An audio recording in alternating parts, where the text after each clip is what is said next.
Oh, hi. Blog Talk Radio. Okay, no, sorry, never life. This is me, Jonathan Alexander, and I'm here to host my show, Life After Happiness. Today, I'm with a lady named Dayle Schear. Is that you? You there? It's psychic Dayle Schear. Okay. Now. Okay. I think we have a. I think echo. The echo's gone. Is the echo gone now? Yeah, I think so. I think it's gone. Okay, good. Yeah, it might have been because I'm talking to you through on phone. Now, what is your background? In the psychic world, you mean? Yes. I mean, yes, it's in the psychic world. You mean, how did I get into this, or how did I become a psychic? Yes, how did you get into this? Yes. Okay. Basically, Jonathan, it's genetic. It runs in my whole family. I was encouraged as a child to tell my dreams, tell everything I saw, because my mother was extremely psychic, my father, my grandmother. So it kind of ran in my family, and it was no big thing. It was quite normal growing up in Newark, New Jersey, originally, where I was born, and then moved on to other places. But my parents were very psychic, and one of my favorite, fondest memories is we had moved to Lakewood, New Jersey, and my parents owned a luncheonette. My dad was a chef, and at the luncheonette in Lakewood, being a child and being psychic is kind of a lonely life, because if you blurt out things, it scares people. So I didn't have any friends. So I had to make my own little world, and I would play buried treasure and around the area of where my parents' luncheonette was, and I would dig up things. And my first experience was digging up $200 and going, wow, I mean, that was a lot of money in those days. Yeah, I imagine it was. Yeah, in the 50s. And then going to a different spot, digging something up, went to 4 different spots till I got about $1,000. And then I figured, I better tell my parents, I was young. So I did, and they thought I was taking the money. Like, where did you get this? Well, when you really think, that's an honest thing to do. I mean, there are some kids, you give them $1,000, and they're going to, run with it. Well, yeah, but this was say around 1959, and so I told them about it, and they kind of didn't believe me, But what happened is the police were called in, and inside the luncheonette was also a pharmacy, and somebody was stealing from the pharmacy, and they were burying the money around the area. And I was tracking them without even knowing it, because I was just... In other words, without even realizing that you were being detected.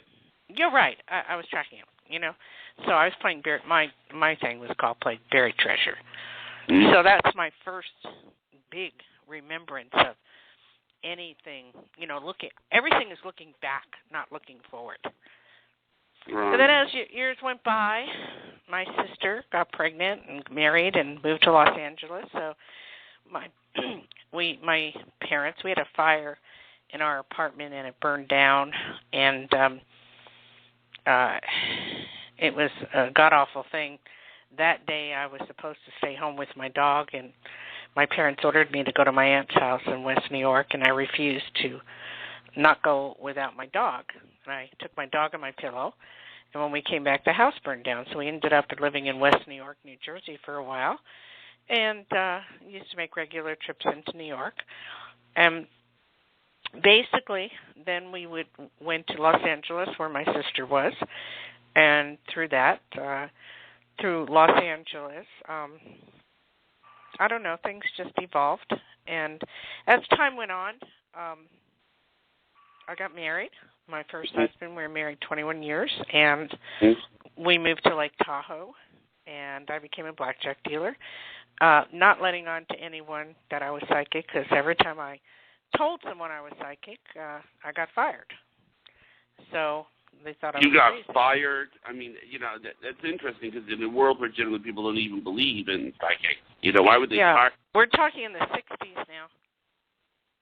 and Okay. we're talking in the early 60s, and people being scared of it, so if I told anybody I was psychic and I worked somewhere, I got fired, So anyway, had various jobs. But in Tahoe, where I am residing at the moment, and Hawaii, I worked as a blackjack dealer at Harvey's Casino, and I used to say it's going to take a bomb to get me out of here.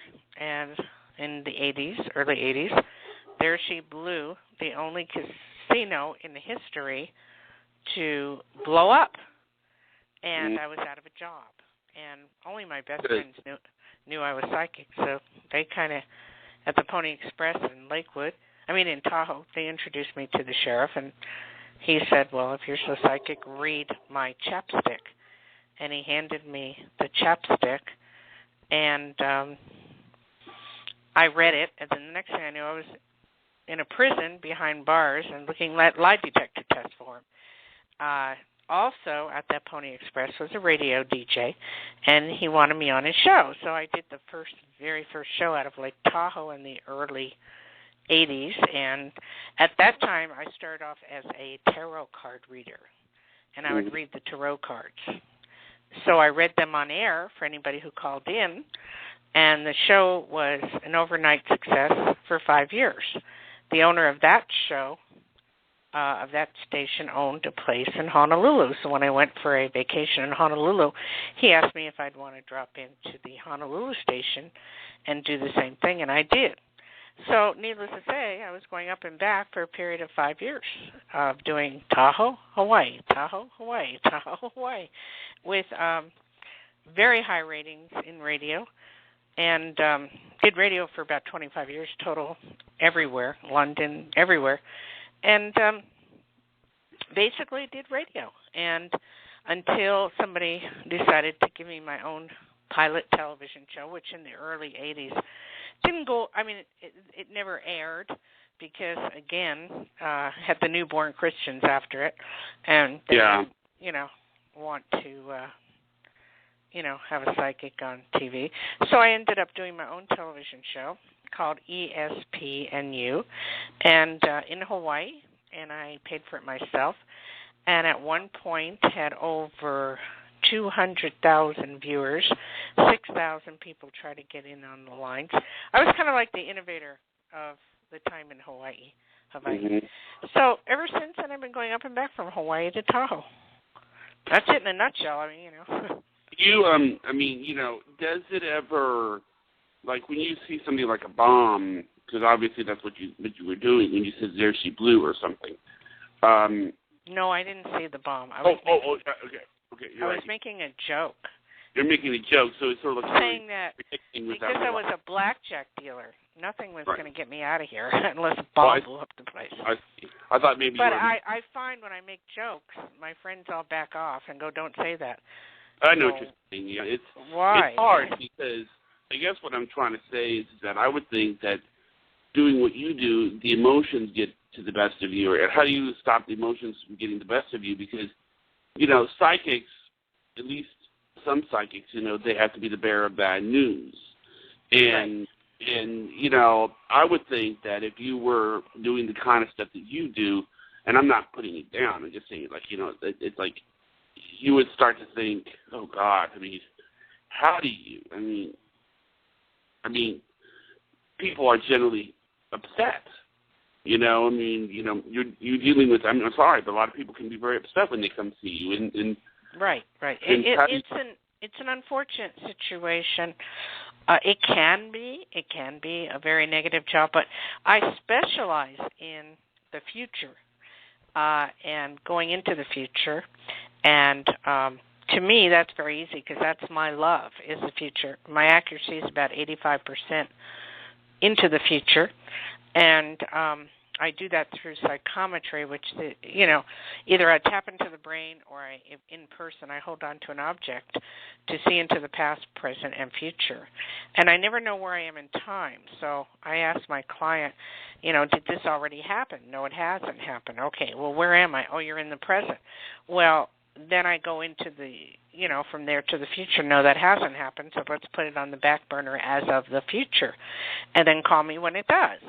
and I always like my people to call me back and tell me what has happened, and so I can get better at it. Or if I mess up every so often, 1 in 2,000, I will, let me know so I can figure out what I did wrong. So basically, I specialize in the future, but I've also done. Let me get my website out. But I've done Vegas, Tahoe, Reno, London, all over the place, and I have done shows, and I have done written 5 books that are published by Blue Dolphin Publishing. I hate to talk about myself, so I'll let you ask the questions, okay? I don't want to act like I'm bragging because I'm not. No, it's okay. It's okay. Very low key. We were here. I guess my thing is that like when I first called you, my impression of you is sort of a no nonsense person, and it was not that, it's a good thing. It's a good thing. No, I understand that you're 100% right. I want to tell me like it is, yeah. It was hard, I was like, oh God, wanted to make sure that I looked that I was well bred, for this lady and everything, but then I started thinking, if a woman works with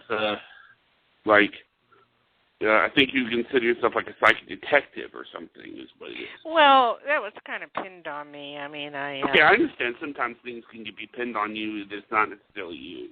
I specialize. Every psychic specializes in something different in what they love, and I love the future. So that's where my expertise is. And I also give counseling.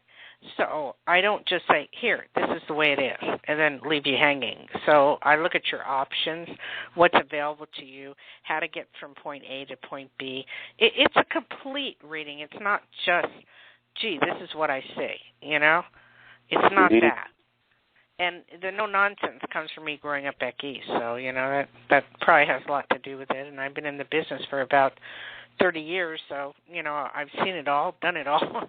And I see that when I look at psychics nowadays, I just see, I hate to say this, all the fairy tale stuff, and, I can figure out 90% of what they're doing. And it bothers me that the ethics of being a psychic is so bad in America, it's ridiculous.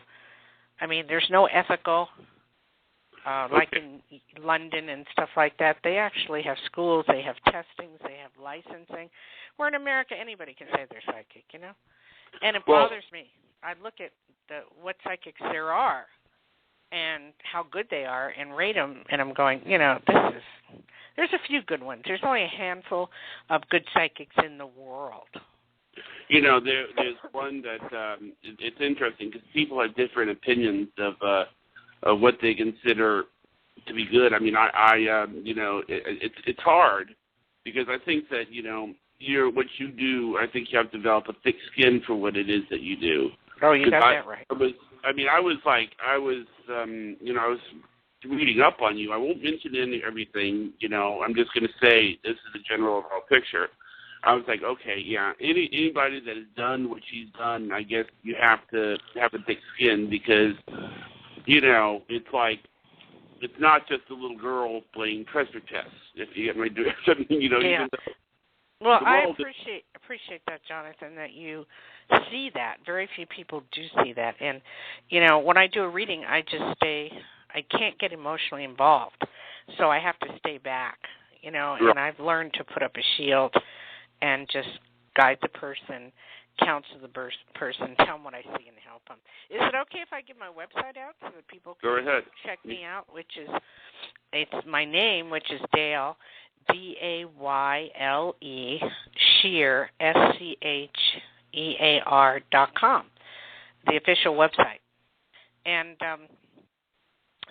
you'll see a lot of stuff on me that has been written, and right. I've always had the Skeptic Society after me for years, and I just totally ignore that. I know.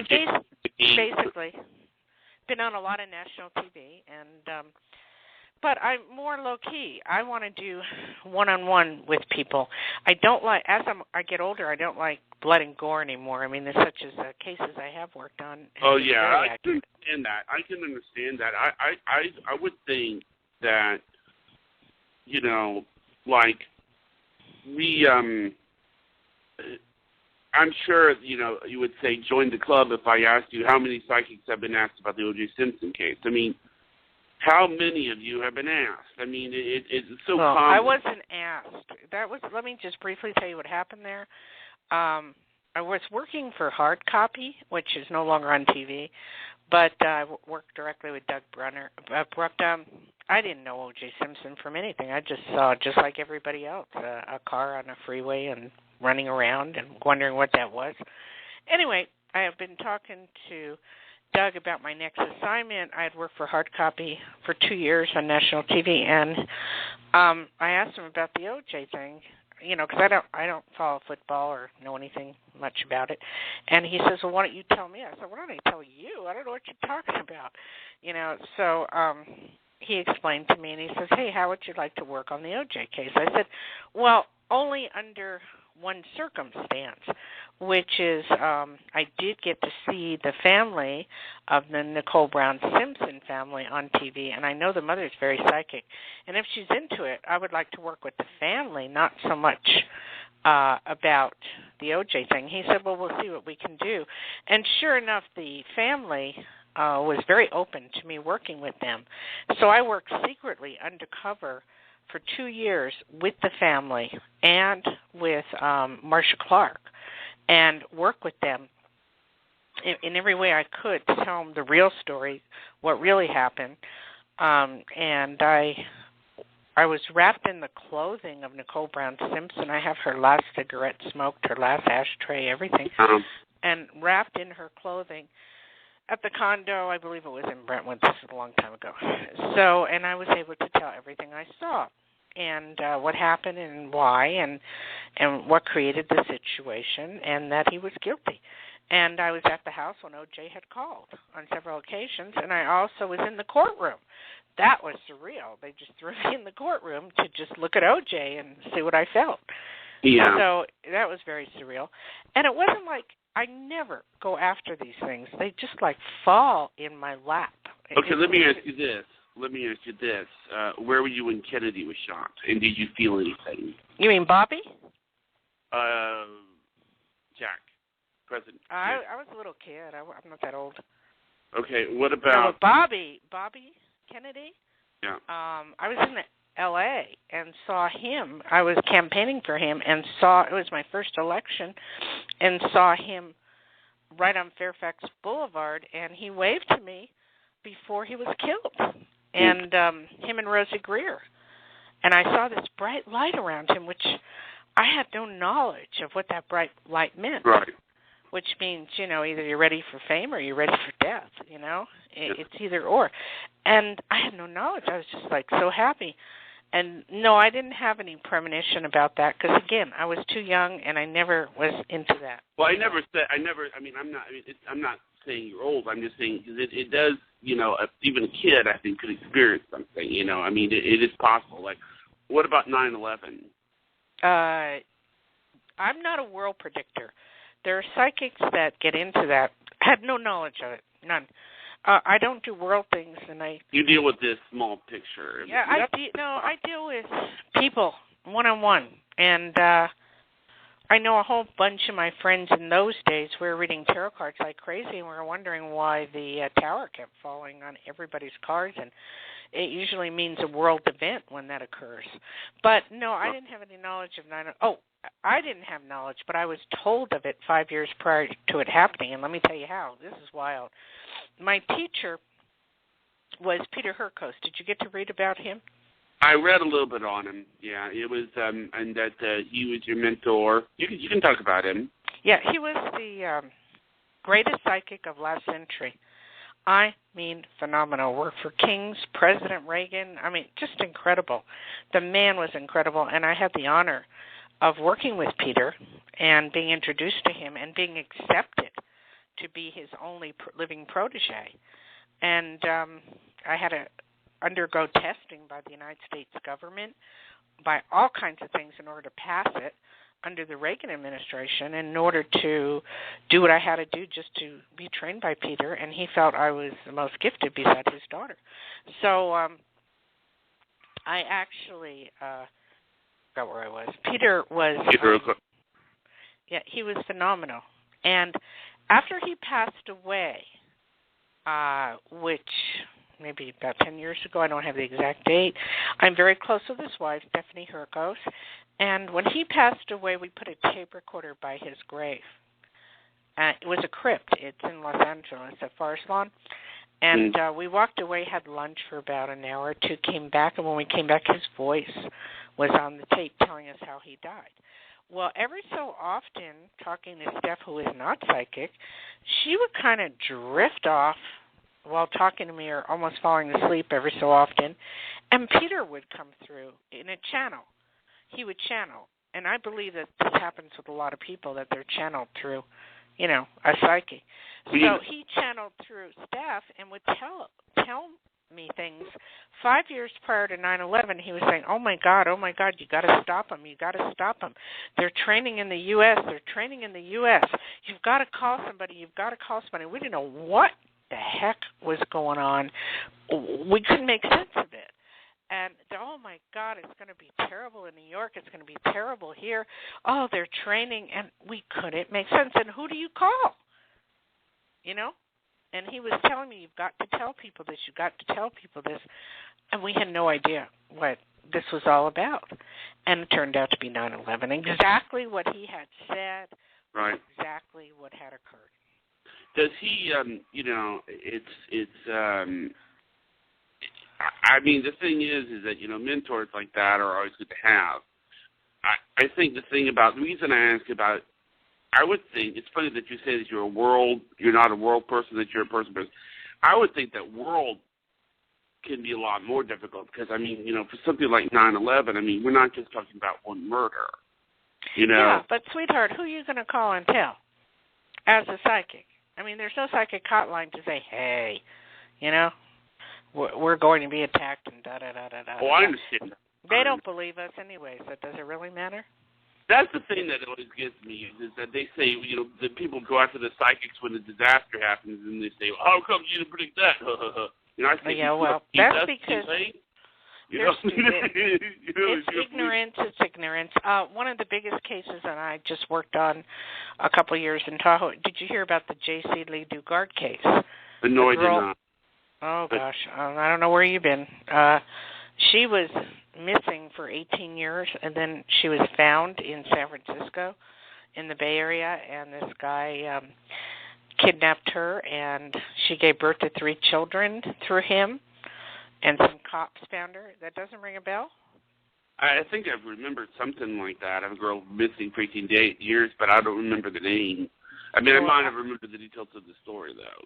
Yeah, I worked on that case for free for the family up in Tahoe. I was called in 1991 to work on that, and I said, she's alive. She's been kidnapped like a prostitution ring. And I said to the parents, you will see your daughter again. And she will walk through a door, and you will see her.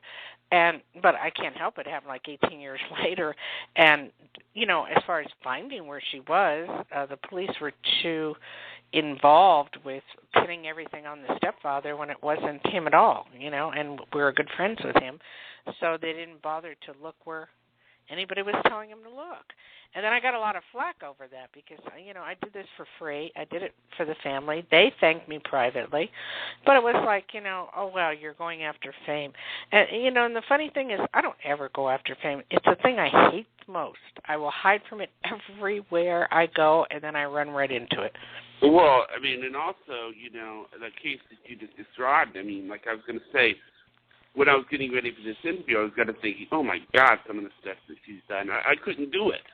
It would be too much for me. A woman kidnapped in a prostitution ring and...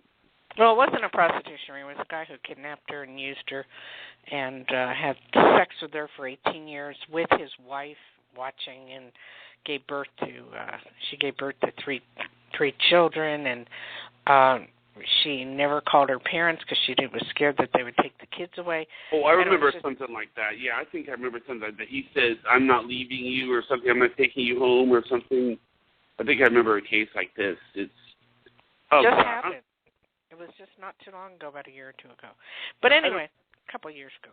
But anyway, I'm best friends with the stepfather, and we communicate all the time. But, I mean, it's, I think a lot of the cases I do work on, we find the children that I did work on, we find the children alive, and that's very pleasing. I don't like to find anybody dead. I don't like to tell anybody that their child is dead and they're never going to see him again. I'm kind of surprised you've never vomited in the middle of a reading. I mean, because no.